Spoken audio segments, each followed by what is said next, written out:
humbled to be on this stage. I'm so glad I can't see anybody out there. But I think I will have a lot of people relating with me today because I actually have been in the business a few years with EXP.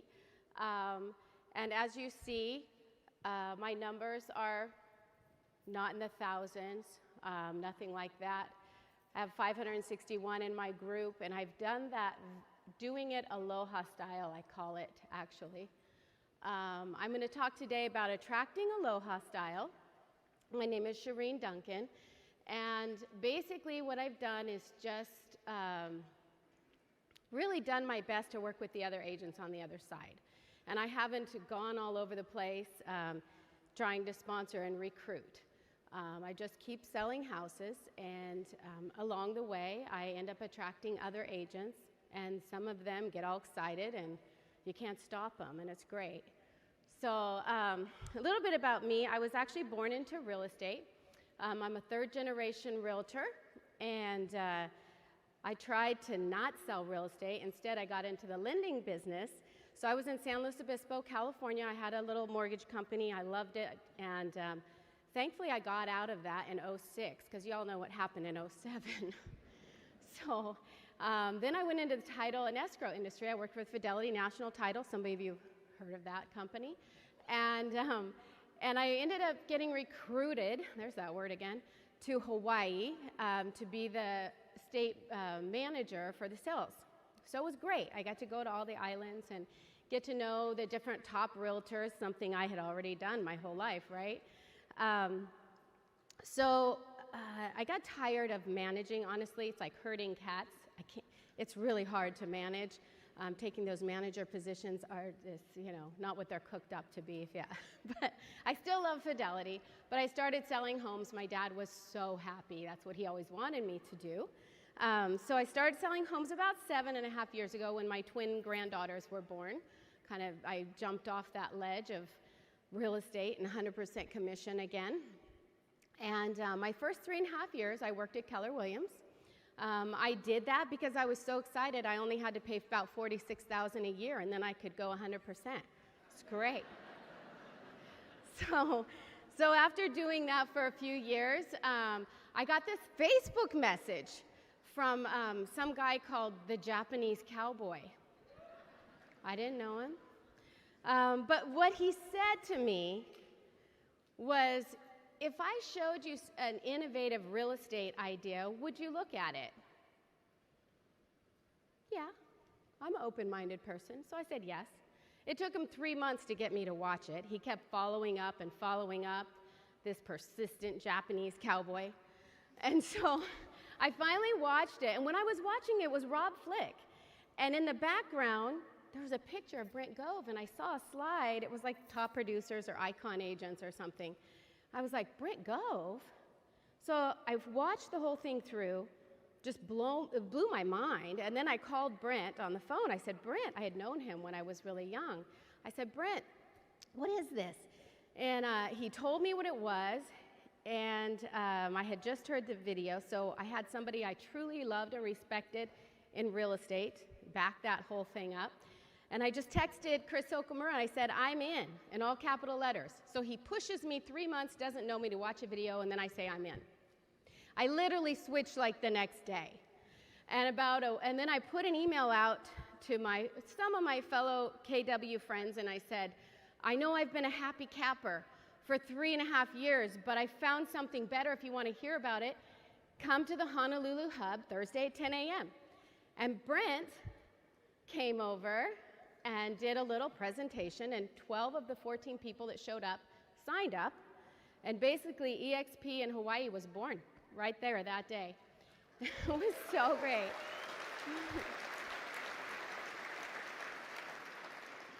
So basically, now I want to tell you, how did I build my business in EXP? That's kind of how I got to EXP.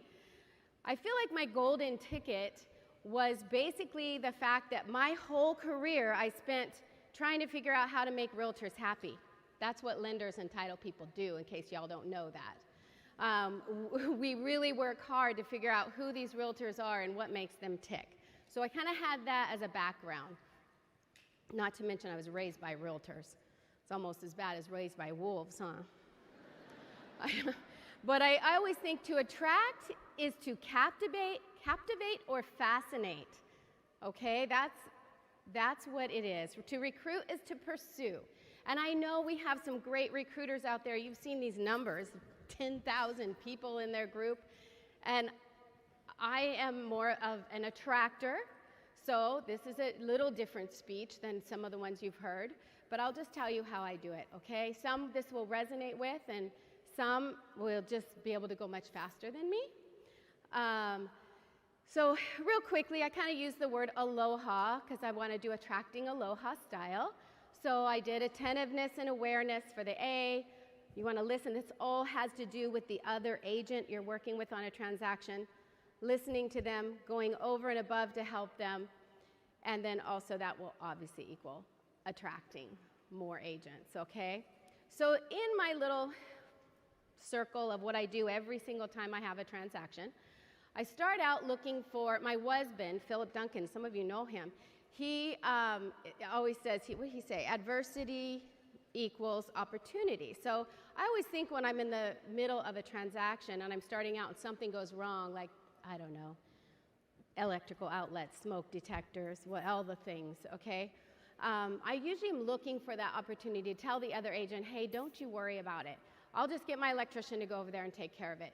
It really gets the playing field with the other agent on a great level right off the bat, that they know I'm willing to say, and I often say to them, look, let's make this easy for our clients. I'll just take care of it. Let me just take care of it as much as you can. I do try to do that. Even when it comes to showings, if I'm asking for the showing, I will let them know, hey, I'll go early, I'll turn the lights on, I'll go get there before my client and get it ready. I know that sounds crazy, but I do this stuff. I also, if they want to show and they're asking me for a showing and they're having a hard time getting times with their client to work, I say, hey, whatever works for your client, let me know. I'll meet your client there if you'd like. I also really believe in listening to them. If I hear them say, oh, I have to go pick up my kids from school, then I'll meet you. How old are your kids? If I hear the dog barking in the background, I'll say, what kind of dog do you have? Try to connect with the fellow realtor, just like you normally connect with your clients. But work that hard when you're on a transaction, because if you went out there and started bugging another realtor 45 times in 45 days, they would think you're a freak. But if you're in escrow with them, then use that. Use that to do everything you can to connect with that other agent. Awareness, I talk about awareness. If there's a sign that comes up in your neighborhood, somebody else has a listing in your neighborhood, I like to call that other agent and say, hey, congratulations, you just listed a house on my street. I just want to let you know that I'm right here. If there's a light that gets left on or you need to let an inspector in and you need help, please don't hesitate to call me. So constantly coming from contribution with other agents. Even fixing signs. Keep zip ties in your car, fix a sign, send it to the agent, say, hey, sign was coming down, I got you. Social media, always connect with that other agent on social media when you're in a transaction. I love to give a gift to the other agent. And I don't mean a Starbucks card and a thank you note. I get a lot of those. I want to do something more than that. So I like to then stalk them on Facebook and social media. And, if they like to surf, then I'm going to get them some surf wax and a portable car shower. I want to do things that have to do with them personally when I give those gifts. Flowers are good because I don't know why, but we like to know who the flowers are for and who they're from when we see them in an office setting. So another great thing to send out to the other agent. Now that you've done all of that, it's really easy to get an appointment with that agent that you just worked with, right? I mean, it's so easy. So I just recently was on an appointment last week, and I had asked the other agent at the end of doing all the things, just dropping sugar for 45 days, at the end of that, I said, hey, Daniel, you want to get together and meet for coffee? Let's network and see how we can help each other. He's like, man, I would love to. I've never worked with a realtor who was better to work with. And that's usually, if you've done all these things, it's not hard to be extraordinary. And so then we went to coffee, and I am not waiting for an opportunity to throw up EXP. I am waiting for another opportunity to contribute. So he was talking about his challenges. He goes, I've been a realtor for only 4 years. He goes, I have my own brokerage firm and I have 13 agents. He goes, and I'm the smartest guy in the room. How scary is that? Yeah, scary, huh? So I said, Daniel, I think I can help you. I said, the company I work for has this, I didn't even say EXP. I said, the company I work for has this cloud, and there's all this great training. Let me get you a guest pass. So I got him a guest pass. I sent him some classes I thought might be really helpful for his entire office. As it turns out, he gives me a call, and he says, Sherine, I just want you to know, I have been prospected, or people have tried to recruit me twice with EXP, and they came at me like recruiters, and he goes, you never even asked me, you never mentioned EXP, and I just want you to know that if I come to EXP, I'm coming in with you.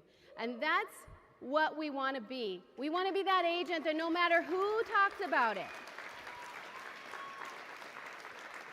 So my message really today is about attracting agents and really being extraordinary agents. Can you imagine if 60,000 agents across America were dropping sugar 45 days on every escrow? What would the culture of EXP look like?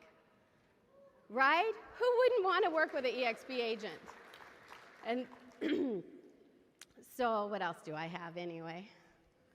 Oh, I was going to say, I didn't know how much time I have, but I have plenty to say. Looking to the future, I talk about, right now, that's my daughter and I had a video to show, but I don't see it, so it's all good. Right there, that's my daughter and I have a lot of family. In fact, when I moved to Hawaii, I was single and I went by myself, and now I've got all my adult kids, grandkids now, my daughter, too, they got married there. And now my husband finally came and joined me. I waited for him a long time. He's in Tahoe. So now I am married. I've been single every time I've ever seen you people.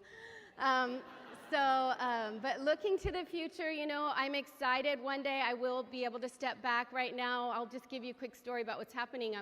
My rev share check is usually between $20,000 and $25,000 a month. It's fine. In Hawaii, half a gallon of milk is $8. So I kind of have to keep working a little bit. But I will say I've been so fortunate. We just found a beautiful home to buy, and I'm so excited. I went back to my stock that I had just done, the 5%, and I wanted to add to my down payment. And I pulled out some of my stock and was able to put an additional $550,000 down on my house. So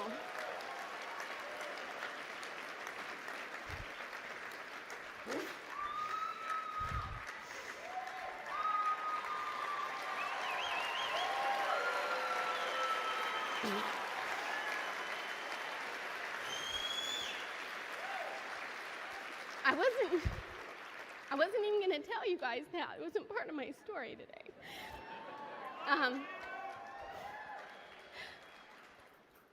But it's like having parents that just, I sell houses all the time for people. They're like, oh, my parents gave me $500,000 to add to the down payment,